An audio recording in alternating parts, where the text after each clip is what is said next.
আসসালামু আলাইকুম রহমতুল্লাহ। সকল বন্ধুরা কেমন আছেন জানাবেন।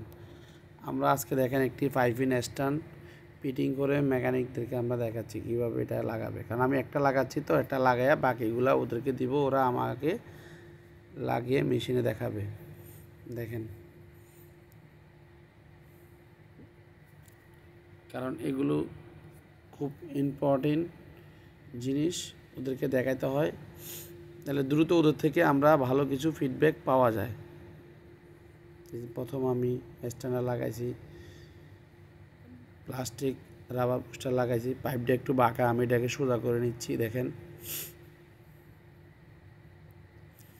যে পাইপের ভিতরে টামিকে ঢুকে নিচ্ছি, কোনটা করে কোন স্টাফে যাব মেকানিকদেরকে আমি দেখিয়ে দিচ্ছি। এখানে আবার দুইটা নাট আছে, একটা এই নাটটা আমি লাগাই নিচ্ছি। দেখেন, এখন এটাকে আমি টাইট করে দিব। লাগান শেষ। তিনটা নাট আমি লাগাইছি, লাগে আবার খুলে দেখাইছি। এই যে আবার ঢুকাচ্ছি একটা করে। দেখেন, তিনটা থাকবে এখানে, একটা এখনো দুইটা হয়েছে, এই তিনটা হয়েছে। এখন আমরা এগুলোতে স্ক্রু লাগাবো যাতে এগুলো নড়াচড়া না করে।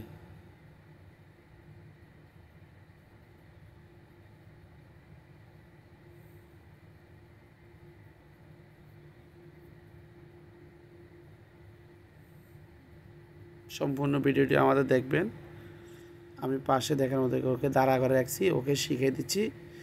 আমি একটা লাগিয়ে দিচ্ছি, বাকিটি যদি ও লাগিয়ে নিতে পারে।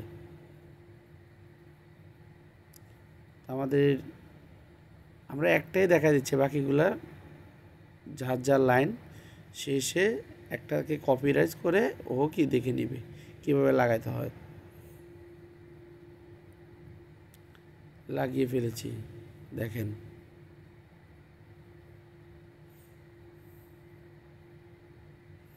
এখন আমরা এটাকে এইভাবে মেশিনে লাগিয়ে দিব।